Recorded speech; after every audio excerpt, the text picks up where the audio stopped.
All right, here we go. So this is our monthly news report for real estate.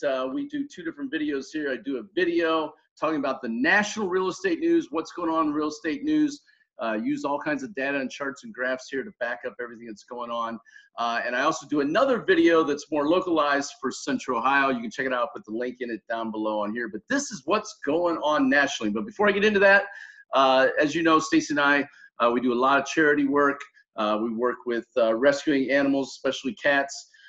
We drill water wells in Zimbabwe, Africa, water wells for people who need water. We're also with the Humane Society of the United States. But also, you may not know about this, Project Feeding Kids. If you do business with us here in Columbus, Ohio, real estate business with us, you're going to end up getting a chance to help feed some hungry kids locally. Very simple. When we close on your house, we'll help you get your utilities signed up. And when you pay your bill, you'll help feed a hungry child here locally. It's a great program. We feed thousands and thousands of kids here in Central Ohio through the Mid-Ohio Food Bank. So great stuff, Project Feeding Kids. Again, if you get a chance to do business with us, you get a chance to help us. So let's get into the news, baby. So here we go. First of all, we want to talk about home prices. Where are home prices going? Whether you're buying or selling or renting, you want to know what's going to be going on. Let's take a look nationally what's happened. First of all, you want to know what's going on year over year. Like where have we been? And one thing that you're going to see here in the Midwest, or what they call the East, North, and Central part, over 6% change in price year over year. That's great appreciation. That's way higher than the average. Also, there it is there, Ohio, 6.3%, doing great. If we just had Columbus in there, be even a little bit better. The actual year over year percentage in price by state, 6.2%. Looks like we're doing great, right? We're over 6%. And you take a look at the entire country, really doing well, even in places like Alaska and Oklahoma. They're still seeing appreciation too. So great time. Over the last 5 years, Ohio's seen 26% across the country. Look at some of these numbers. Oh my goodness. 66% in Nevada, 46% in Florida. Really great appreciation over the last 5 years. Has been a great time for homeowners. Our forecasted year-over-year percentage change in price by state, what we think is coming up is going to be somewhere around 4.2%. Now, here's why I want to bring that up. You see, a lot of people, especially the media, is going to be talking about prices slowing down, price increases. The rate of appreciation is going to slow down a little bit. Look, we've been running over 6% in Ohio. That's way too much. The average is somewhere around 3%. Well, they're going to say that this year in 2018 we should go down to about 4.2%. Why does that come from? So here's what we have. I want to hide this right here. Nope, sorry. I know you guys just lost me there, didn't you? There I am. I want to move this out of the way. Here we go. The number of homes for sale has remained very low, right? So job growth lowered the unemployment rate to 4.1% by year's end. That's the lowest level in 17 years. Rising income and consumer confidence has increased the number of prospective home buyers. So more home buyers, less homes for sale. The net result of rising demand and limited for sale inventory, right, is continued appreciation in home prices. So it's been great for that. So Case-Shiller again shows us that year-over-year price changes. This is a 20-city composite that you're looking at. There you go. Take a look at it. Over 6% we're seeing happen. So home price expectation, a survey went out to over 100 economists, real estate people, investment and market strategists. And these are 100 people out there across sections. So you have the bulls, the one who always have the glass half full people. They're always looking at the best. And then the bears, those are the ones who are thinking, they're always a little more pessimistic, right? Take a look at what they said. So what we're looking at is the average annual percent of appreciation. So I want you to take a look at these years right here. See, during the pre-bubble, we ran at about 3.6%. During the bubble times, we were at 7.1%. Right? Annual appreciation per year. During the bust, when the crash came, we lost 5.5% a year. But right now, we've been running at about a 5.3% per year from January of 2012 to December of 2017. We've been running at a really high recovery rate. I mean, typically you want to be in that 3% range for something that's stable. So we've been increasing great, and we're going to see appreciation again this year. It's going to be running around that 5%, slowing down to 4 to 3%. Back into that 3% appreciation range. Now, here's why this is important in noting. A lot of people hear that the market's slowing down as far as the appreciation. When you hear that, you think that prices are going down. That's not the case. Prices are still going up, but they're going to slow in the amount of appreciation we're going to see. And that's not an entirely bad thing, okay? So cumulative home appreciation by 2022. The bulls think that it'll be around 27% by 2022. And the bears, they think around 8.3%. So still, again, appreciation going up, but the average in between the two, somewhere around 18% nationwide. It is a great time to buy and sell a home over the next couple of years. It's going to be great. It is the most profitable time to sell a home in more than 10 years. Yet homeowners are staying put longer than we've ever seen. That's Darren Blomquist, Senior Vice President at ATOM Data Solutions. So what's the deal? I mean, rates are great. Prices are going up. Why are people staying put? I think it's because people think there's a housing bubble. Look, there is no housing bubble. See, let's talk about what happened during the housing bubble. If the housing bubble and bust had not happened, let's say we hadn't had that crash in 08, and home values had instead appreciated at a steady pace, the median home value would still be higher than its current value. So what does that mean? That's by Zillow, right? Almighty Zillow. What's that mean in English? Well, here's what it means. See, take a look at this graph. This shows you from 2000. Whoa, look at that. The median home price went up and then sure, it shot back down and shot back up. It looks like a roller coaster, right? That can be a little scary if you're a seller or a buyer. But here's what I want you to know when you're taking a look at that is if we went ahead and plugged in 2000, we took the price range in 2000 and we just plugged in normal appreciation, like it just went up the whole time normally and there was no bust that happened. Take a look at what would happen. Right now at 2017, house prices would be higher than they are today. So it's still a good value. Even with all this appreciation we've had in the last 5 years, it's still a great time to buy. See, that's just taking into account if it had always gone up and not been on the roller coaster. So year after year, including the bust, it's still a great time to buy. You are buying homes at a value right now. Hopefully that makes sense to you.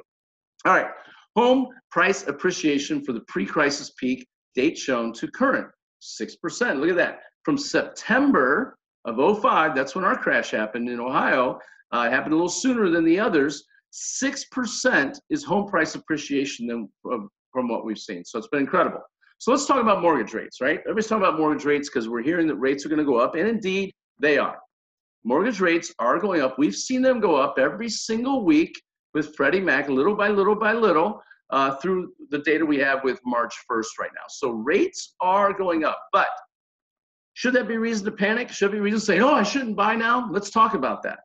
Let's talk about that a little bit. See, the Freddie Mac 30-year fixed rate, take a look at what it's done. Woo, up, down, up, down, up, down, up, down, right?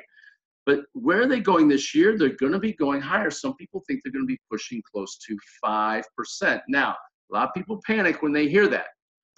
And here's the reason why. See, your purchasing power as a buyer tends to go down as rates go up. So what's that mean?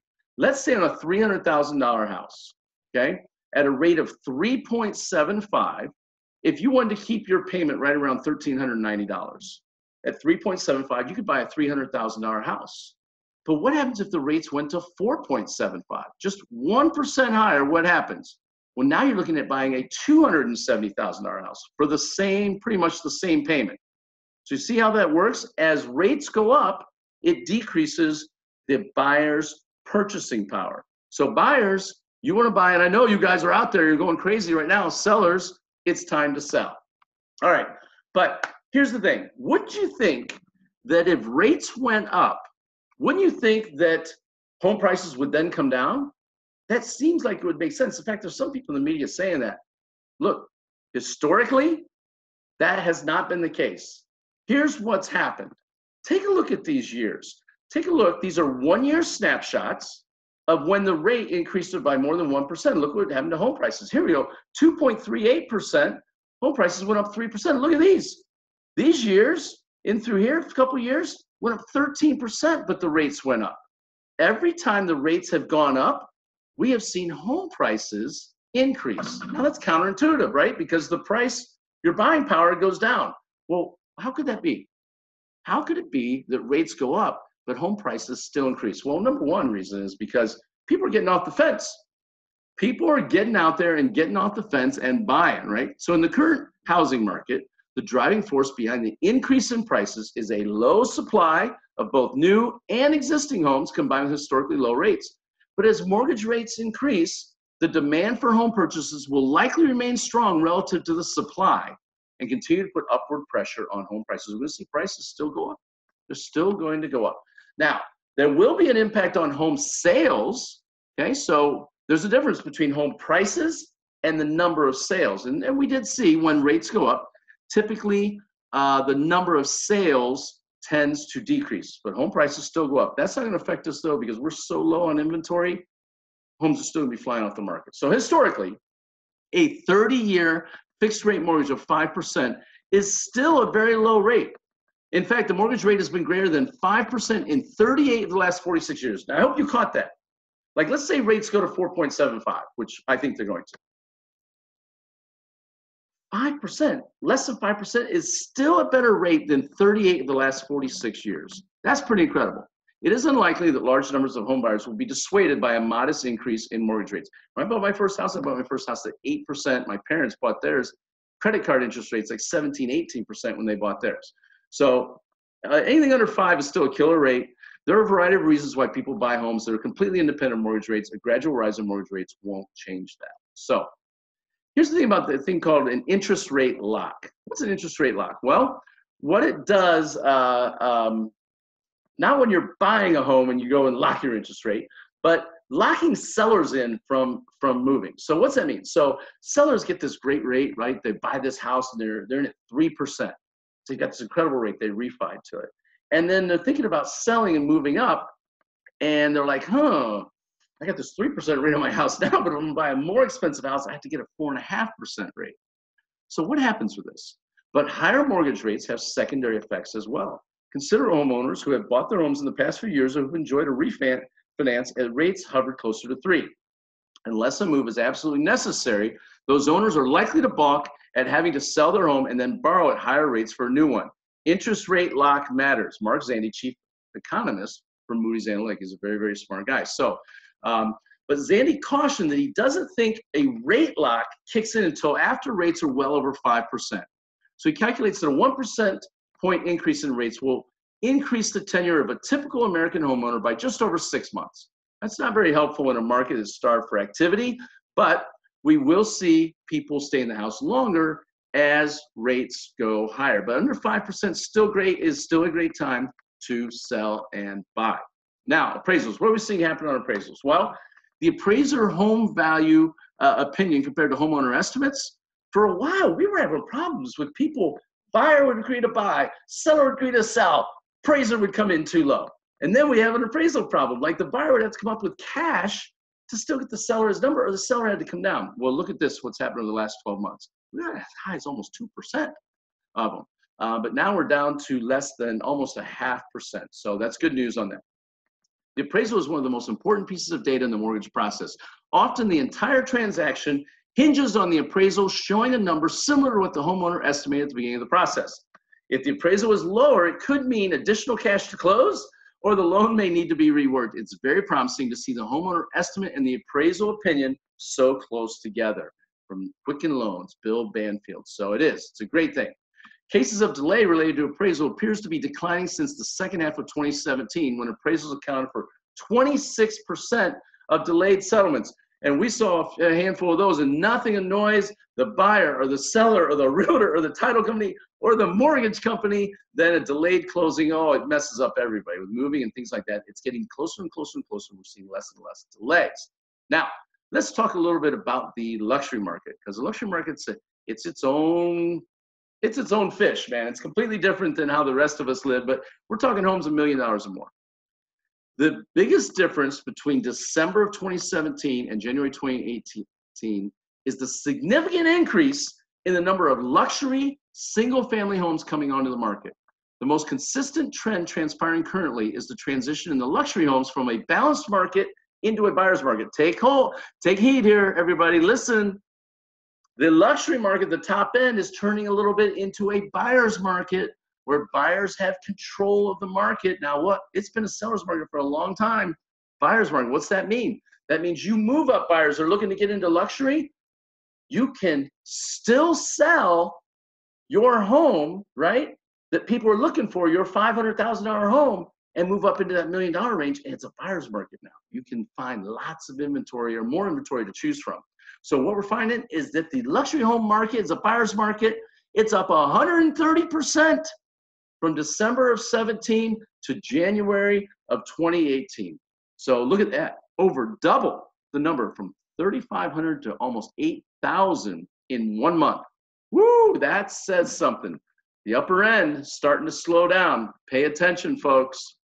All right, average days on the market for luxury homes up to 62, up from 36. Take a look, it's going up. Number of days on the market means there's more homes and transitioning to a buyer's market.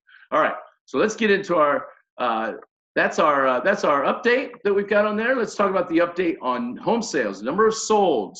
We're seeing the average days on the market in Ohio right around 30. You can see that existing home sales, again, going up since January of 2014. We're seeing more and more sales happening, but existing home sales year over year by region are down in the Midwest 9.5%, not because there isn't a demand, but because there's not enough homes. There's not enough homes for sale. There's way more buyers than there are sellers. We need your house seller. If you're a seller and you're listening to this, we have a buyer. And we could probably negotiate you time to stay in your house after the closing till you find your other one. Check with us on that. We can do that with you. So existing home sales in thousands. Again, you see it coming down here a little bit, not because the demand's not there, but because there's not enough inventory. And same thing with new homes. With new homes, we need more new homes. We need builders building more affordable new homes that are out there. So new home sales annualized, again, it's up, down, but the trend has been up. New home sales, percent of sales by price range. Look at the price range here. This is what I'm loving. This 200 to 300,000 range, 31% of it right there. I mean, take a look at the market here. 70% is of homes being built are under $500,000, and that is a good thing. We need that to help fill in this existing home shortage. Really, if we could get some of this, boy, the 150 to 199 Columbus, I could sell those things all day long like hotcakes. But this 200 to 299 with rates as low as they are, it's a really affordable home now for people. And we have lots of home builders that we work with to help you with that. New homes are selling fast, baby. Oh my gosh, they are selling quick. 3.3 months of inventory. That's nothing. Total homes sales. Again, you see slowed down a little bit there, but nothing much. Pending home sales, 100 is historically a healthy level. Take a look, well above that.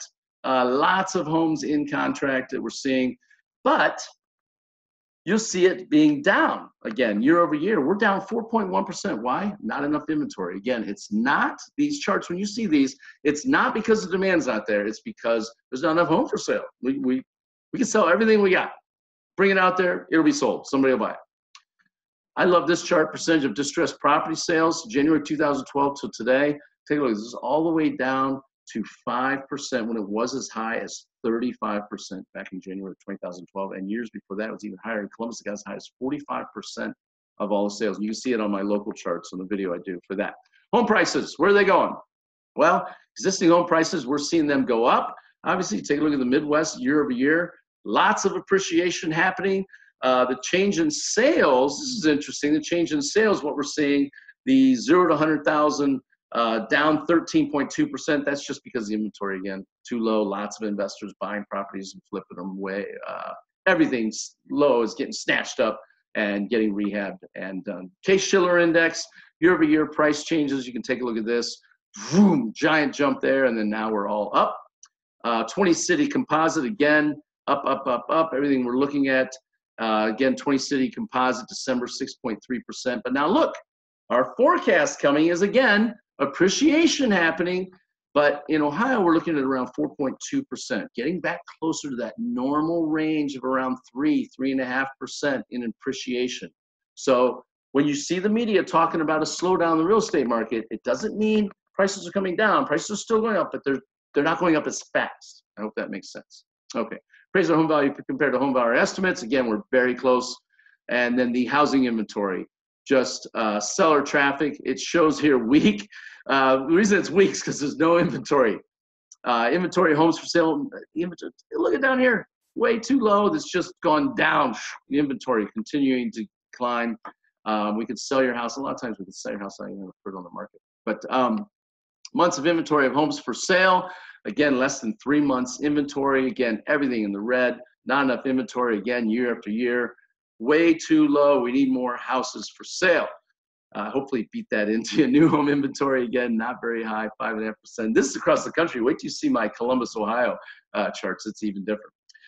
New home inventory, they're showing 6 months supply of the last 12 months in January. That's going to decrease dramatically as people buy up here. Buyer demand is strong. Everywhere you look, foot traffic is up. Foot traffic over the last 12 months is an indicator of future sales. Everything's up, up, up, up, up. 2017, we see 2018 is even higher in January than what we had in 2017. We expect that to continue. As we're projecting, as we said, interest rates are going to continue to climb. Some people say as high as 5%. Again, 5% is a great rate. I'm not going to refi into that, but you can buy into that and still get a great deal by the time you take your mortgage interest tax deduction, and all of that is a great, incredible rate as opposed to what's going on with inflation and the appreciation rate on the house. It's incredible. 30-year fixed rate mortgages from Freddie Mac. Again, we're seeing them go up, and we're going to see that continue to happen. Here's the projections from Freddie Mac, Fannie Mae, Mortgage Bankers Associations, and NAR, National Association of Realtors. Again, they're showing it, the average of all four. Everybody's showing it go up, and you can see some of them are projecting up to the 5% mark. And again, we'll take Freddie Mac, actually. Here's what they're projecting. Going up. Rates are going up. Time to buy, time to sell, time to buy. Do it now. Okay. And again, rates going up. We project that they are going to go up towards that 5%. Incredible rate still. Mortgage credit availability. Well, is mortgage credit available? Yes, it is. It is widely available. It has gotten easier and easier to get a home. But don't panic. This is not 2006, 2007, 2008. We're not making it too easy for people to buy. Take a look back then. Here's where the graph was for the Mortgage Credit Availability Index. This was the crash time. Here's where we are now, okay? So it's not like we were just giving homes away with liar loans and no income, no asset, no job loans, things like that. We weren't doing it. We're not doing any of that stuff. People still have to have credit. But the average days to close a loan is starting to climb a little bit. 47 days now, 6 weeks on average to close a loan. And with some banks, it's longer than that. Stacey and I have a list of banks that we prefer to use. Not going to put it on here because I don't want anybody suing me, but you can get with us and we can talk to you about that. The FICO score requirements in the 720s. A lot of people think you need a 750 score to buy. Just not the case. Obviously, it's a slam dunk when you have a 750, but over half the loans made in this country are made to people under a 750 score. Look at this, in the low 600s, almost 10%, 1 out of 10 people getting loans. FHA, average score 680. You see them a lot lower than that. You see them into the 5s. For extenuating circumstances. So get with us. We have people that can also help do credit cleanup and things like that. If you're a buyer and you want to buy, we can help you fix your credit in 90 to 180 days and have you in a home. If you don't believe us, get a hold of us. We'll set you up on our program. Okay. Back-end DTI, that's your debt-to-income ratio. Look, FHA will let you go 44%. I've seen as high as 50 for some people. But what that means is all your debt plus your housing debt equals 44% of your income, leaving you 56% of your income left over to use for disposable cash. All right, here's my resources. You can pause this if you want to see where did I get all those charts and quotes and things like that. Here's a chart there. And here's also there. You can get them off of here and you can go and take a look at where did I get all of my data. So don't forget, Stacey and I have a spring buyer's guide. I'll put the link down here below where you can go and download that spring buyer's guide for anybody who's looking to buy. It's like 37 pages to help you know everything you need to do to buy a home. We also have a seller's guide. If you're thinking about selling a home, again, I'll put the link down below. You can go there, click on the link, and you can download it right to your computer or get emailed to you. So I want to thank everybody. Again, Project Feeding Kids sponsored us today on this. Stacey and I, well, they didn't sponsor us. They didn't pay anything on it. We actually help them. We give money to them to help feed kids for that. If you do business with us, you will be helping us do that. So I want to thank you. If you know somebody who could use this information, please send it over. If you found it useful, please subscribe to the channel. Give me a thumbs up. Put some comments down below. I click through them and I'll answer them anything I can that I can help you out with it. Again, this was the national one. As we know, real estate is very localized, so I'm going to do a local one for Central Ohio. But this was kind of the national numbers that really, if you're thinking about doing a real estate transaction in 2018, you always want to know kind of what's going on nationally, because it does have an effect. But again, real estate is very localized. So hopefully you got some information out of this. And I am going to stop the recording. Thanks a lot. I will talk to you all soon. See you soon.